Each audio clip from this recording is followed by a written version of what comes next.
Good afternoon, everybody. My name is Scott Schmidtgall, and I'm your North American medium wheel loader product application specialist, and I'm coming to you live with Nathan Myers here, a demo instructor operator out here at our Caterpillar Edwards Demonstration and Learning Center. So welcome. We're going to go through our wheel loader session here today, and what better place to start than right here by this Best 60 model. This model was first produced in 1919, and then shortly thereafter, 1925, is when that Holt-Best merger and basically moving into Caterpillar. So Caterpillar has been around here for 95 years. And guys, we've been in the wheel loader space here for 60 years plus. And we're on a 13th generation of loaders. So we want to basically showcase our 972 model. We're going to talk about our M series, which is our medium wheel loaders, 950 to 982, so 5 to 12 ton class, if you will. And this 972 here, it's outfitted with a 7 cubic yard bucket. That's basically a 10-ton loader, 11 tons with our payload policy that's out there. And we want to kind of talk about what that M series is, some of the technology that's on there, and kind of go through that. And with that, Nathan, you want to take it away here? Yeah, I bet the Walkaround 60 years ago was a little bit different than what we're going to do now. So, hey, yeah, we're going to do a Walkaround on this. Now, keep in mind, I did a Walkaround earlier today, so I really went in depth on it. So we're going to just really highlight some of the features at the ground level, what we can do for a Walkaround. So let's come on up here. So one of the first things that I really want to highlight is ground level serviceability. So I can check my transmission fluid right here. If I needed to add any, right up here, again, I don't have to climb up any steps. From the ground, I can also check how much windshield wiper fluid I have. I can see where my hydraulic oil level is at, ground level again. And then you notice up there, we also have our automatic greaser. We're going to talk a little bit about that when we get on the other side of the machine, but that is a really good feature for us. And again, serviceability wise, it's really easy to fill it back up. Coming back to the rear of the machine, this end of it, we can check our engine oil, we can fill our engine oil, diesel fuels added here, our diesel exhaust fluid as well. And then again, from ground level, I can also check my coolant level up top. So it makes it real nice for the operator. So as we're coming around to the back of the machine, there is still a lot of different things that we can do back here as well, from serviceability or from just our daily inspections. So a lot of times these wheel loaders, they get put in real dusty and dirty areas. And so if you notice here, Scott has opened up the rear of this machine and we are able to separate the radiators back here. So if we needed to wash them out or even take an air gun and air out, we have that capability. Yep, absolutely. And even when you do swing that out, notice all these swivel connectors on here, so those aren't loosening those connections. So notice here, this is where Caterpillar draws the air in to cool that, and then we push the air out the sides, trying to push that dust and debris that's maybe shook up from the tires away from the machine. So keeping that a real nice, clean environment for you. Yep. So one of the things you folks online can probably notice is all that sweat glistening off of Scott's face. That's from these nice bright lights. So these lights, as soon as I opened up that door, those lights come on. So for those early mornings, those late nights when we're doing our walkarounds, they really help us out. So, and also up there, it's hard to see, but right in between them, we have our rear view camera as well, and it's recessed in there. Just like some of these other lights and things like that, recessed in the counterweights, keeping them protected as best as possible. Yep. All right. So again, another access port.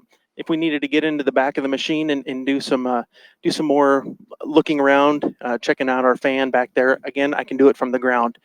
The other real nice thing is if I had to actually get into the engine compartment, there's another switch on the other side that opens up this whole hood so I can get to it fairly quick. And Scott, you said how many seconds does it take? About 35 seconds. But it's not just opening that hood, it's pulling these fenders up out of the way too, so that it's got enough torque in there and that actuator to get that engine enclosure as well as the fenders up out of the way. And then these flip down side panels gives you that great access. But the nice part about it is with these side access panels, all your daily checkpoints, they're all accessible right from the ground. You don't even need to open that engine enclosure. So those are really nice features on this wheel loader. Absolutely. So as we come to the center of the machine, on the other side, I mentioned we had that automatic greaser. So in the walk around, it's really important to still check out our automatic greasing lines, make sure nothing's been ripped off or broken throughout the day. But what we can do here is, if you notice on each grease line at any of the bearings here, is where a grease zerk is. So if I had a dry area, maybe it needed a little bit more grease than others, I can manually grease it. So that's a nice system that really helps us out. No tools needed, then you can get right to that place if you do have a problem with your auto loop system Yeah, at that point in time. So it makes good. it really, really handy. Excellent. Hey, Scott. Yeah. This bucket, it looks an awful lot like the bucket that's on my K-Series wheel loader. What can you tell me I think about you're it? referring to the kind of the look of it, the shape of it, things like that. This is a 7 cubic yard bucket. It is part of our Performance Series package because that's what we've offered now for quite some time, as you mentioned, back to the K-Series. And what you're looking at there, folks, is a little bit longer floor, and that longer floor to the opening ratio is what defines that Performance Series buckets. And that's really the kind of the key there around getting that bucket loaded really well through good penetration into the pile, and then being able to lift and rack and get that bucket filled really well. Say 5 to 10% more material at 5 to 7% of the fuel savings. So the key to that is using those hydraulics appropriately, because it's not just the shape of that bucket, but it is everything behind it as well. So it's that lift force that we have, but through our flow compensation valve, you got lift and rack capability as well. So you can come through that pile, lift, and not lose lift when you go to rack. You can get that bucket filled really well. One of the things that I noticed running in just a regular processed aggregate piles is how easy it was to load that bucket, and I could curl and hoist at the same time. So that's it's a neat feature. Absolutely. And if you want to take advantage of that shape, if you're rebuilding an old 980H or something like that, you could put this same bucket on the Performance Series bucket on those older models. Now you don't have the lift and rack capability in some of that, but you do have the benefit of a longer floor and then that open throat where you can carry more material. In this case, when you do rack it back, you got great ability to retain that load. You see this curved sidebar here. So if you're handling loose material, rehandled material, that when you're going around a job site taking a curve, you're not losing as much material when you go through there. So you got less cleanup for you. Okay. So, yep. So I noticed something different about this bucket up top. Is it a spill guard? You like that spill guard? Yeah. That integrated spill guard, yep. I really wish I had that a few years ago. That's part of this as well. And you can see here, one of the key features, folks, if Nick can zoom in here, you can kind of see the angles of these plates. And as that bucket racks back with a full load, that material flows down off the back and then gets shed to the side. Why is that important? Well, now you don't have material dribbling down, hitting your linkage pins, things like that, keeping those clean, but also dribbling down your linkage arms and perhaps cracking your glass. So you ever experienced anything like that, Nathan? Let's not talk about it. All right. Well, that's why we put this on here. And you might say, well, why'd you stop short? We're protecting the key areas right there in the center. And now the operator, when he's up in that cab and he racks that bucket back, he's got great visibility down into that bucket off the sides here. And he can tell how well or how much material he is or is not moving, perhaps. So due to that visibility there. It's a great feature. Yep. Well, I tell you what, I'm going to walk over here and climb in the cab and check this out. Yeah, let's jump up there. Oh, you know what, Scott? I noticed up top, looks like there's a tie-down area. All right. Hey, folks, Nathan is pointing out that there is a 5,000-pound OSHA-approved tie-off point here. Why would that matter? Well, if you want to get in and change out your windshield wipers or clean your windshield, you've got a nice tie-off point there to do that. You can articulate your machine. You got a very short step point and then a nice platform to stand on here while you do get that windshield cleaned or the wipers replaced. Just trying to think of keeping that operator safe, getting them in safe, and sending them home safe at the end of the night too. You noticed as Nathan climbed up on this machine, guys, he had 3 points of contact. He has a nice recessed incline ladder here as he does get up on that machine. And even these are self-cleaning steps. So if there's dirt, debris, mud, that kind of stuff, it's not going to get frozen on there and then cause some tripping hazards and things like that as he does get to work. So yeah. Scott, as I was coming up the stairs performing a stellar, if I don't say myself, 3 points of contact, I noticed it says Aggregate Handler back there. Absolutely, it does, folks. If you notice, what Nathan's pointing out is that Aggregate Handler. So you might ask, how is that different than just a standard 972? Because we do offer that Aggregate Handler package on basically most of our models. And what that means is if you are in a rehandling application where you may have loose material, so it's less severe, right? We take that same frame and we basically put a larger counterweight on the back. And then you can actually, if you're working in the same material density, you could upsize your bucket, or you could actually keep that same bucket on there and work in some heavier material densities and still have that competence of that stability of that machine, and move more material with basically a larger bucket throughout the day. So keeping him active. The other thing that I might add is that is basically an option, but not part of that package. Remember, I said that counterweight is where we upsize the counterweight and then potentially change out your bucket depending on your material density. But an option that you might consider adding to that would be low profile tires, especially on our 2 models. And what do I mean by our 2 models? So a 66 versus 72, an 80 versus 82, or a 62 versus a 50. The 2 models kind of signify that we got about an 8 to 9 inches higher hinge pin clearance on those models. And a real good idea, if you're upsizing that bucket, would be to go to low profile tires. Well, why, you might ask? Well, if you're making a larger bucket and you put that bucket up in the air, you want a little bit wider stance, so you got more stability out of that. And that's what these low profile tires are going to give you, a little wider stance. You got a bigger footprint on the ground, so more flotation, better traction. And then the real key factor here is this is your pivot point, right? So you got your bucket here and you're trying to counter that with everything behind this pivot point. So if you were putting a low profile tire on the back versus a standard tire, now you've got a heavier tire due to the tire and the rim combination there, and now you're just driving more confidence in that operator. Yes, there is a cost to that, but there's a lot of value on the back side of that. So another question I do get sometimes is, if I go from a standard tire to a low profile tire, how much dump clearance do I lose? Well, you don't lose any. The outer diameter stays the same. Depending on what model size, that's where you're going to change your rim size. But the low profile is signified by the aspect ratio of the sidewall height to the width of that tire. And that can be done in a combination of ways. So anyhow, Nathan, now that you're up in the cab, anything else that, I know you mentioned that aggregate handler, but anything else come to mind there? Yeah, so first off, visibility. It's so much better than what they used to be. No steering wheel. And this joystick is the same joystick that I've had in my K-Series wheel loader. So I'm pretty confident in it.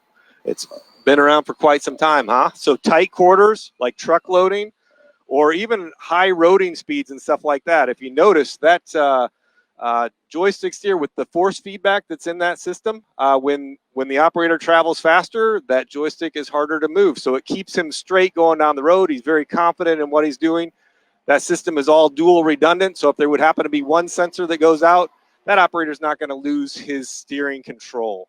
It's the only system that's homologated and approved for those roading and German roads, which are very tight and narrow.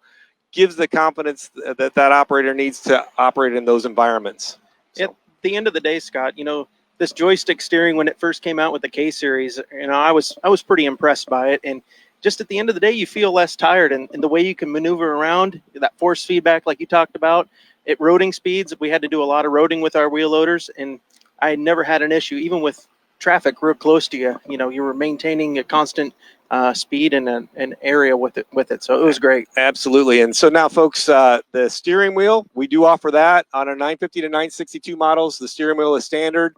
The joystick is optional. And then 66 through 82, that joystick is our standard offering. You could optionally look for a steering wheel, but I would advise that if you're in a high production environment, that operator's in that cab all day long, those you get a lot less movements out of that joystick versus having to turn that steering wheel all day long. And so he goes home quite a bit more refreshed. Now, if you are in a construction environment where you're getting in and out of that machine, you might consider that a steering wheel may be your best option, because you don't have to flip that console up out of the way to get in and out of that machine. So that's why we offer both. But that joystick steering has been around since that K-Series, and it is solid. It hasn't changed a bit, and people really like it. One of the other reasons I don't think either one of us mentioned there is if Nathan is in an articulation angle and he takes his hand off of that joystick, notice when he puts his hand back on it, it is matching the articulation angle of that machine. And that's what gives that operator the confidence of knowing where am I in my turn, and just allowing him to work very efficiently and effectively with that system. Yep. What do you say, Nathan? I say we mess with some of the settings in the payload. You want to do payload? Well, Scott, can you pull up the PowerPoint on the payload system there, if you don't mind? Actually, were you going to back over here? Oh, you know what? I was. Yeah. Again, I get so used to it. You know what? I'll tell you what. Nathan, why are you backing up over there? Good one, Scott. So yes, we talked about visibility, and this monitor right here really helps us out quite a bit. You notice the backup camera? So I'm coming up, I get full good view of it. Payload's even showing up on the bottom. It's perfect. Absolutely. And so that, folks, is our standard camera, backup camera offering. It's through that machine display. We do have an optional additional display if you want a constant backup camera always on.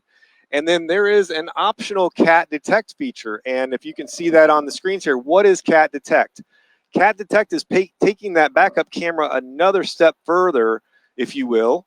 It is a radar-based system that it's speed sensitive, so it will come on, and it will come on slowly if the operator is moving slowly, and it will come on more quickly, if you will, if he's moving fast. So it's speed sensitive, and it alerts that operator both from an audible as well as a visual warning system, so he can make adjustments and not interfere or have a oops going on at night. So that's what that cat detect system is.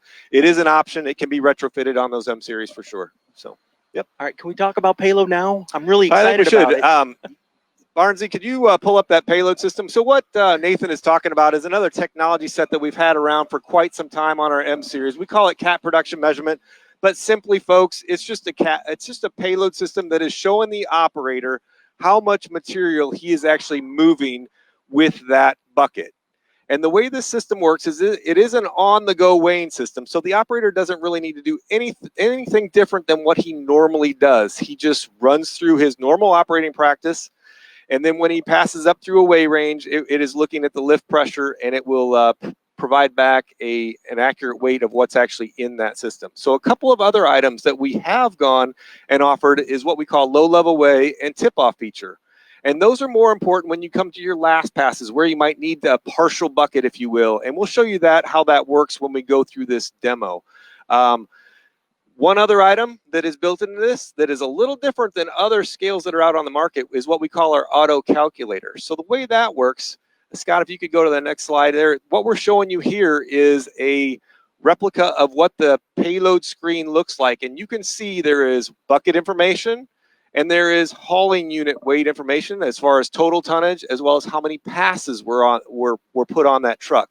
You got material IDs, truck IDs, and things like that as well. But notice here, the operator was trying to get 25 tons. The first pass was 12.8. The second pass you can see is 13. And our auto calculator, as soon as it weighs it, adds it to what was previously added to the truck. Why is that important? Because it helps the operator know that if I carry that whole 13 tons over to the truck, I'm going to have too much. So I better tip some material off. And he can see that change live right before his eyes. And Nathan will demo that as we move forward here. But I wanted to kind of give you a preview so you could follow along there. So Nathan, you want to take us away and kind of show us how you might load that articulated truck?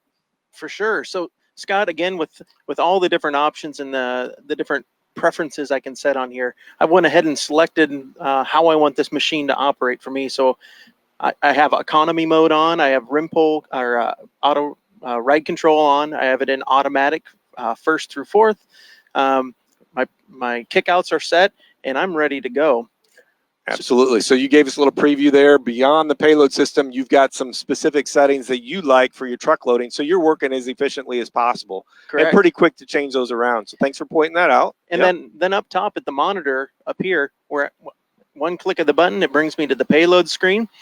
And then as you can see right now, I have nothing in a truck yet. I don't have anything in my bucket, but I do want to select a truck ID and a material ID because I'm going to track this, which we're going to talk a little bit later here about. But so first thing I'm going to do, hit the truck icon. I'm going to find the truck I want in here. So 735, that's what I'm going to load today. All right.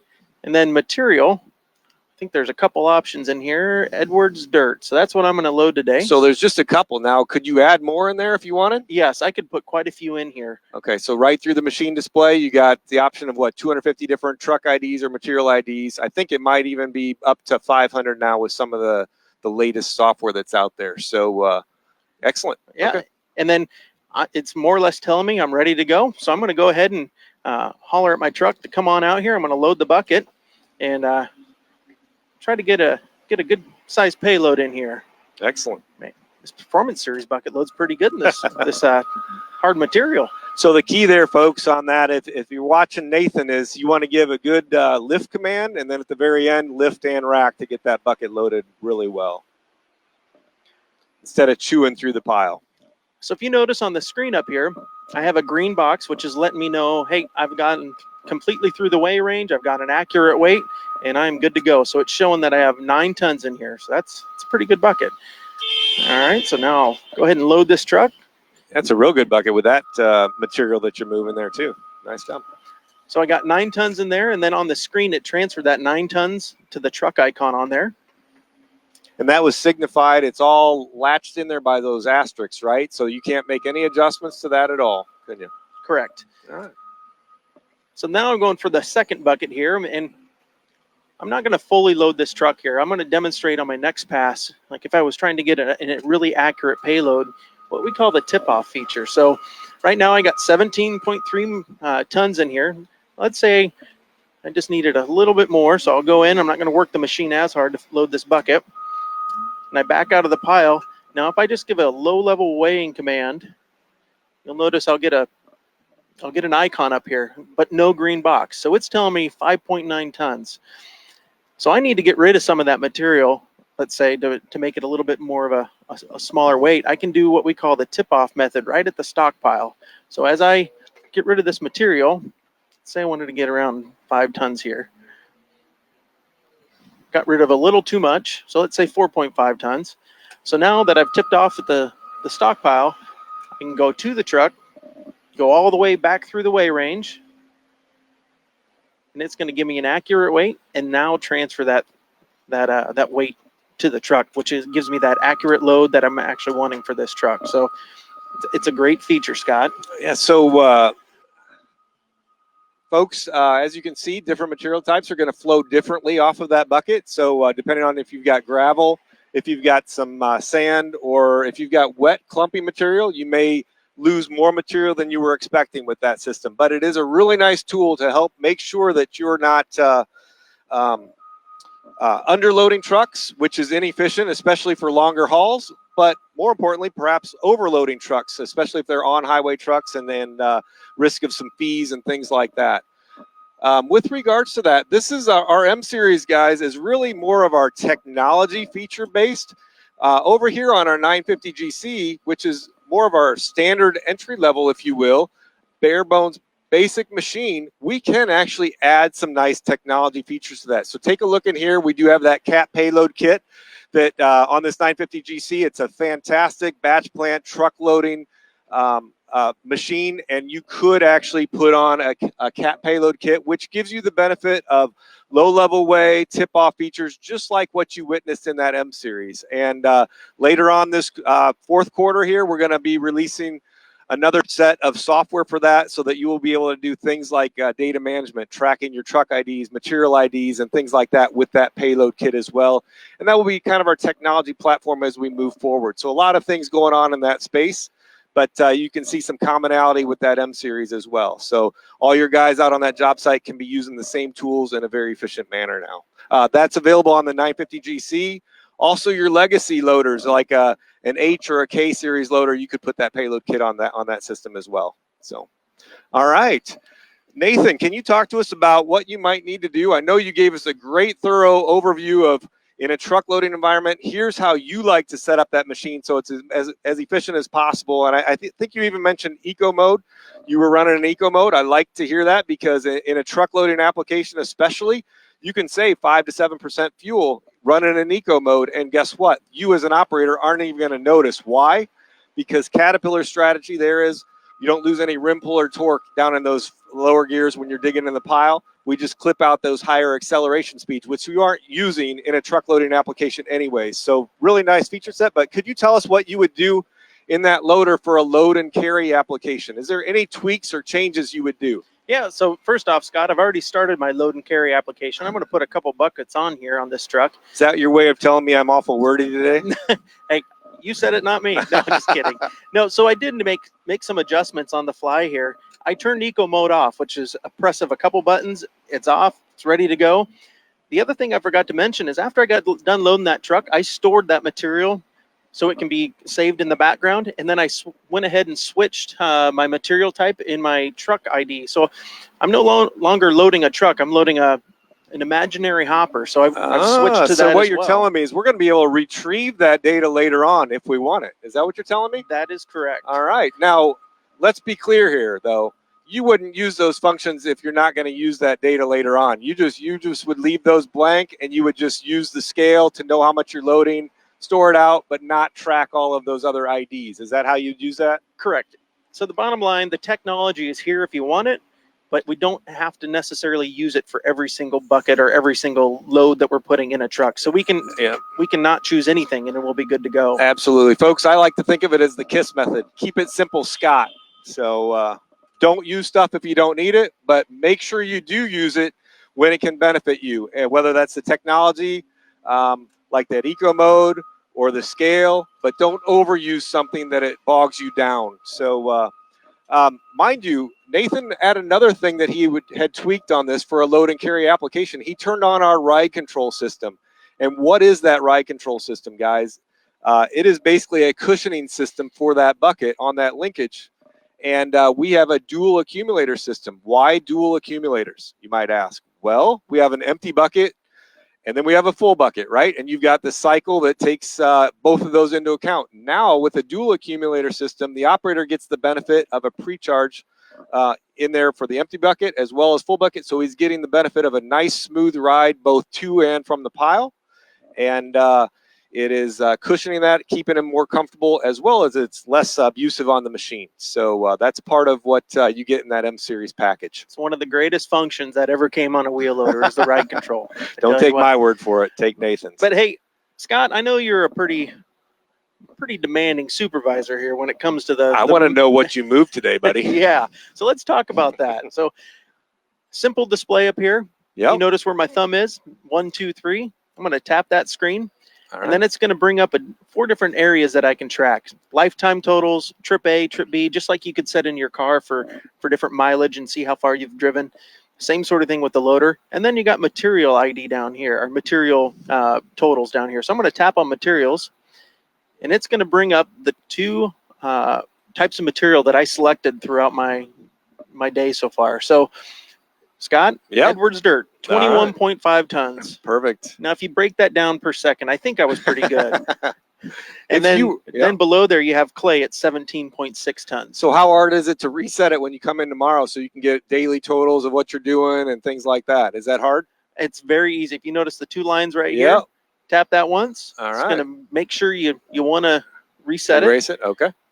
And then it goes away. All right. And if we could go back out to that PowerPoint. So what you're telling me here is on board, if you guys can see this screen here, is the operator can get real-time information to know what he's moving with that bucket. He can make tip-off maneuvers that are live adjustments as he's seeing it, as the material falls off the bucket. He's also got your trip meters, trip A, trip B, lifetime totals. So that's not just giving you your payload tonnage, but it's giving you tons per hour and tons per gallon. So some productivity and fuel efficiency numbers right there on board. And then there is the capability to add a printer, which we do not have outfitted on this one, but you could add that. And it adds in the same manner for all of our M-Series loaders. Next screen here, I do want to talk a little bit about the offboard capability. You could actually pull data offboard with VIM's PC. That is kind of an older tool. We now actually pump data straight to VisionLink through our product link box. And then we have the capability to go to a CAT productivity subscription, which gives you your richer payload detail, if you will. So how many bucket loads, what tonnage was in each bucket, what time that occurred, and things like that, as well as your material and truck IDs. So some pretty neat things going on there. Nathan, you did a fantastic job. Hey, thanks for letting me operate that wheel loader today. Hey, you're better than me being up there. So next slide there, guys. If you guys have any questions, we do have on-demand training about a lot of these feature sets we talked about, whether it's eco mode, there's some walkarounds in there. They're all out online on YouTube. We're going to put the link down in the comments bar to get to that. And then there is also a payload playlist that will take you through an introductory level of what is that payload system all about, What are the different feature sets? How do I use them in specific applications? How do I use it with tip-off disabled or with tip-off to stockpile? We mentioned, I don't know that we mentioned it. You could actually tip off to the truck as well. Normally we preach that tipping off to the stockpile is the right way. Why? Because then you are only carrying what you need to the truck. Less wear and tear on that machine, less fuel use, but also more importantly, that operator doesn't need to return to the pile with the remaining material. So he's got less travel with that machine. So wasted movements. Absolutely, Less, so. Absolutely. So with regards to that, any other comments? No, thank you again for the opportunity. And at the end of this, if you have any comment or questions or comments, please post them online on here, and we'll take the time to answer. Nathan and I will be fielding questions online there. So really appreciate your guys' time and have a great day. And we appreciate you joining us here at Caterpillar Edwards Demonstration and Learning Center.